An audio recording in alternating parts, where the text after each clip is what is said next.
Call of Duty has been murdered. Look, I know that this seems a bit dramatic, but hear me out. The topic of the death of Call of Duty is hardly a phenomenon. Like seriously, it shouldn't come as a surprise to you. It's like saying that Bill Gates is rich, or that the people who Google average penis length are actually the ones who lower it. I mean, all you have to do is take a quick scroll through your YouTube homepage and you'll see a whole host of videos on this exact topic. The death of Call of Duty, its demise. Why is COD no longer fun? But what I want to discuss today is going to be more than just hyperbole and hearsay. Today I want to look deep into the Call of Duty franchise, line up the suspects and really get to the root of the greatest murder mystery of all time. So it's time to whip out those deerstalkers, rack up some lines of Adderall and finally shave that neck beard. That one isn't for the investigation, that's just something that needs to be done. Look, it's common knowledge by this point that COD is far from the perfect game that we all grew to love as spotty teenagers, but let's actually look at this and see exactly how this game was murdered.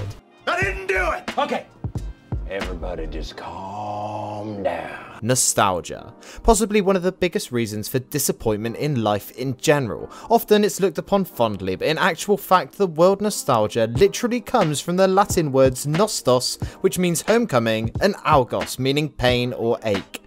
Fucking ache, dude. Like seriously, when we talk about nostalgia selling something, it's not a tactic being used to target our soft squidgy parts and make us feel all warm and happy. It literally means that whoever is using nostalgia as a sales tactic is trying to invoke real feelings of longing and pining, and this is especially true for Call of Duty. Think about it, when do you truly believe that Call of Duty was great last? And, just to be clear, for the purpose of this video, when I talk about Call of Duty, I am almost exclusively talking about the 6v6 multiplayer and nothing else. But yeah, for me personally, the last time I feel like we had a truly perfect Call of Duty experience was back in November 2012 when Black Ops 2 released. But if I'm being completely honest with myself, I'd say the times that I look back on with the fondest memories were the Modern Warfare 2 era of Call of Duty, and I think the same can be said for a lot of us. But why is that? Was Modern Warfare 2 really that much better than Cold War or Modern Warfare 2019? Or is there something else?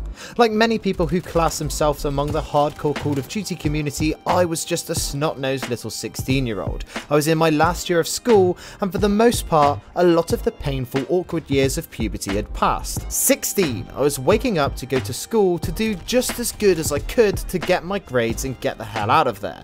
I lived for three things: social interaction with my close-knit group of friends, online gaming, which was still relatively new to me, and masturbation, which was something that I had discovered 4 or 5 years previous, but by this point I was really starting to feel like I'd hit my stride. My daily worries consisted of whether or not I was going to get a chance to hang out with the boys after school, or getting shouted at by my mum because I'd come in stoned once again and eaten the crisps that were meant for my brother's lunchboxes. Worries that seem trivial now by comparison to the worries of adult life, and perhaps play a part in my so-called nostalgic feelings for this time. When I look back to 2009, I'm sure I see it through rose-tinted glasses, and all of those feelings come rushing straight back to me whenever I hear that bass kick in that Modern Warfare 2 theme song. So is it such a crime when the developers and publishers see this and want to cash in on it? Or more to the point, is it even surprising? If you look through any TV programs and films that have come out in the last year or so, one theme that runs through all of them is nostalgia. They are repackaging all of the old content that we once consumed as children and selling it straight back to us once again as Modern Warfare 2019 and Black Ops Cold War, in hopes that when we see these titles leaked for the first time that it will transport us back to a time where the world was our oyster and our biggest fear was stretching in our school uniform, forgetting that we tucked our awkward boner in our waistband because we caught a glimpse of some side boob in a 20-year-old textbook. How about that side boob? That turn you on?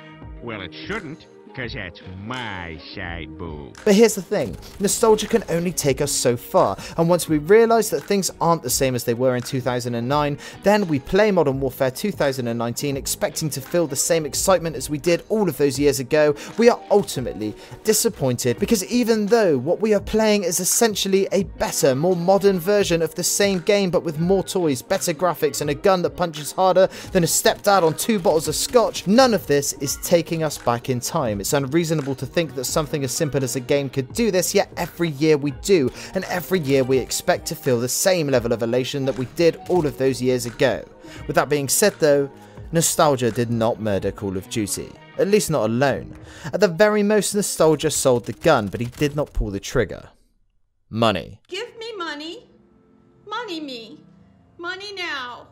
Me a money needing a lot now. Okay, so we've accepted that we as a consumer play at least a small role in all of this. Our high expectations for the franchise can't ever be fulfilled. Like a desperate smack addict, we are forever chasing that unattainable high. But I believe that one thing above all has had the most damaging effect on our beloved franchise. And that, of course, is money, the root of all evil. If you don't have it, you'll spend your whole life trying to get it, and if you do have it, you'll always want more. And although this is true for us, the individual, is also extremely true, if not even more, for the Billy Big Ball corporations, the big cheese, the guy upstairs, and in our case, the one that we have named Daddy Activision. But not the daddy that took you fishing as a child, or the one that sat you on his knee and sung sea shanties to you as you drifted off to sleep. Not even the daddy that went out to grab some milk and never fucking came back. No, this is the daddy who, when you wake up in the morning and you go downstairs weary-eyed to your bowl of cornflakes, you go to pour the milk out and you realise that the bastard has filled it with blood, piss and the cat's runny shit. Daddy Activision, the guy whose best interest is lining his pockets rather than appeasing the whims of COD's dedicated fanbase. Daddy Activision, the one who decided that the games must be catered to the new players, not because he felt sorry for them, but because he knew that they were the ones who were most likely to spend a whole day's wages on a gun skin that would look more in place in a back alley pawn shop. The thing is, when you look back through the major controversies in Call of Duty's lifetime, we are met with a load of occasions where there has been a massive community outrage caused by one thing: money. Or more to the point, greed. Fucking greed. When was the point when Activision realised that instead of giving us loads and loads of content for the initial money that we spent on the game, it would be better to make new guns that were so overpowered that everyone would destroy lobbies with them, but the only way that you could get these was by either spending 24 hours a day grinding for loot boxes, or just simply spending hundreds of dollars on a virtual slot machine and hoping that just by pure luck you get the item you want. And then when the community bore their pitchforks and sparked up an outrage, Daddy Activision began to backpedal and ditch the system, but only to replace it with something arguably worse. Meanwhile, this whole time, Activision have been treating their development studios like they are working for a Primark sweatshop, giving them deadlines of a yearly release cycle that means they only have just enough time to put out a game that is only marginally different from last year's version of the game. The difference here is that the game is fresh. The game before had gotten boring for the player base quickly as soon as they realised that it was the exact same thing that they had been playing since the Xbox 360 days, and the only new real content was the new challenges and weapon camos. Now we don't even get new maps really. The games are rushed so much so that Activision can make as much money as possible that the teams only have time to make a handful of really average, if not downright just awful maps. Maps that it's clear are just filler, and like lip filler, all these maps do is hide the ugly face of Call of Duty underneath them, but it's fine. The real purpose of these bad maps is to make you stick around and play for another month, because once again they are going to monetize your nostalgia and add maps from 2 console generations ago, but they'll leave it just enough time so that you'll be just starting to get bored of the challenges in the base game. But guess what? With these new maps comes a £10 battle pass that you can grind for. £10 doesn't seem too much, especially if it means that you'll have access to more things to grind for whilst you play through these old rehash maps and make your time more bearable. And then when that battle pass is done and the new old maps that you've been playing get boring, another set of remastered maps, regurgitated bullshit gets released, and this continues throughout the whole year until you're back at square one with another £60 out of your wallet and another half-assed, rushed game. Only this time, something is different. Manipulation. Yes, I was watching Jim's face. I was watching Jim. And he was laughing. No, Look, smile. Look at him. He's laughing. Jim Rohn once said money is usually attracted, not pursued. Now I happen to agree with this philosophy to a certain extent. I believe that if you have passion in what you are doing and you continue to strive to be the best that you can be at it, then the money and the glory will follow. I'm not sure the same can be said for old daddy Activision over here. You see, as I spoke about, the loot box era of Call of Duty was some of the dark days, not just for COD but for the whole gaming community. It seemed like every game you got into was riddled with these toxic little gambling minigames, and at its worst, the 60 quid you paid for the game was nothing more than a casino entry fee. But as time went on and the developers of these games became aware of the utter contempt that their community felt towards these practices, they decided to change direction. Activision still wanted their money, and God knows they were going to get it somehow, some way.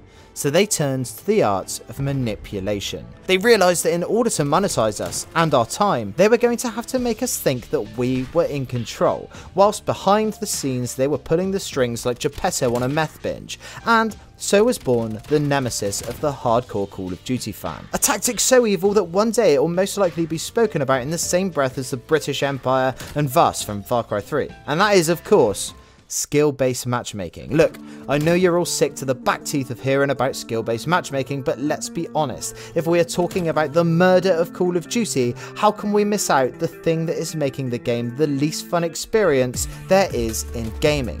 Let's be clear on a couple of things. First, skill-based matchmaking isn't bad. When implemented correctly, it can actually add a lot to the experience of the video game. If by skill-based matchmaking you mean a system that allows you to have competitive matches and climb a virtual ladder until you are on top of the game and on top of your own game with a nice shiny rank beside your name to prove that you are the boss.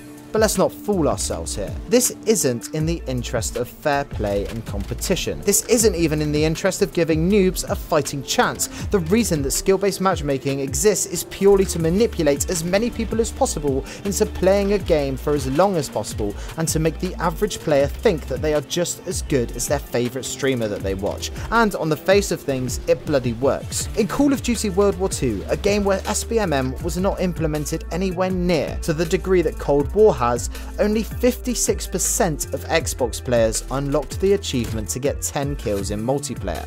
Only half of the people that tried out the multiplayer stuck around long enough to get 10 bloody kills. Whereas in Cold War, nearly 70% of the people that played the game managed to stay for 200 kills. But why? Is this game really that much better than World War II? In my opinion, both are lacking the qualities that deem it worthy to be called a great COD game. So, what is it that makes people stick around? It's manipulation.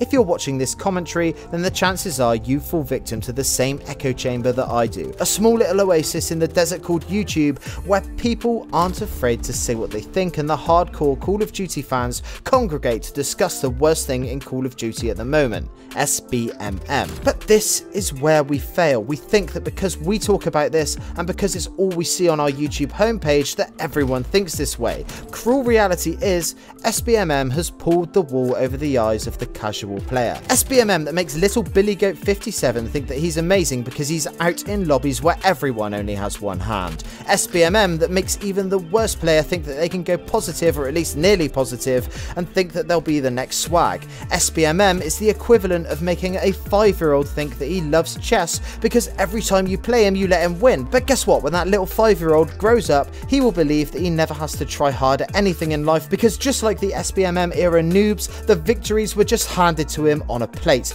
without them even knowing what it was that they were supposed to be doing. Well, guess what? I say fuck that kid. Open with the Queen's Gambit and take that little brat's king in the first 2 moves. My dad never let me win at chess until I could really beat him, and the cold hard lobbies of Call of Duty 4 didn't care that I was a shitter, and I pulled my 0.7 KD out of the gutter with learning the game and getting better through hard work and perseverance. I didn't get a participation trophy, and you know what? If I was offered one today, I'd throw it onto the ground in disgust and spit on it. But the thing is, the kid whose parents let him win at chess never got to learn how to overcome challenges and difficult plays, and therefore the new generation of Call of Duty players never gets better at shooters, and thus are destined to repeat the same cycle year after year, shitty game on shitty game, because when they try to venture outside of COD, they are met by the harsh reality that even in other games with skill-based matchmaking, they have to face the massive bronze emblem next to their name.